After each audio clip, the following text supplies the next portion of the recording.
হে আসসালামু আলাইকুম। শুনলাম যারা নাকি বাংলাদেশে আসতেছে এই নিয়ে অনেক আলোচনা সমালোচনা সব কিছু হচ্ছে।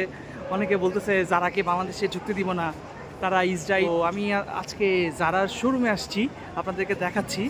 তো যদি দেখাই আর কি। তো যারা শোরুমে আসার পর এখন আপনাদেরকে দেখাই যে যারার প্রোডাক্টগুলো কোত্থেকে আসতেছে। যদিও as per as I hard that এটা হচ্ছে গিয়ে একটা ইউরোপিয়ান ব্র্যান্ড। এনিওয়ে, যেহেতু যারা নিয়ে সবাই অনেক এক্সাইটেড, বিশেষ করে আপুরা বা মেয়েরা যারা, সো তাদেরকে আমি একটু দেখাতে চাচ্ছি যে অ্যাকচুয়ালি জারার প্রোডাক্টগুলো কোথায় তৈরি হচ্ছে। হ্যাঁ, চলেন আমরা একটু ভিতরে যাই আর আমি একটু পুরো জারা শপটা আপনাকে দেখাচ্ছি।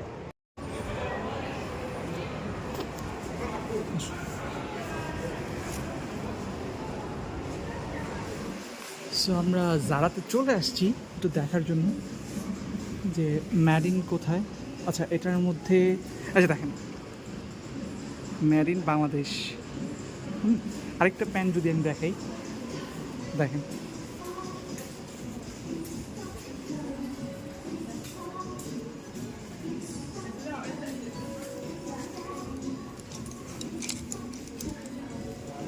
এটাও দেখাচ্ছে ম্যাড ইন বাংলাদেশ।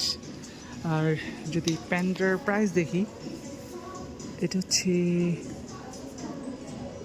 29 পাউন্ড আর কি, হুইচ ইজ অলমোস্ট 30 পাউন্ড যদি আমি ধরি, তার মানে প্রায় আসতেছে 4,500 বা 5,000 টাকা। সো এই হচ্ছে আপনাদের জন্য বললাম আর কি।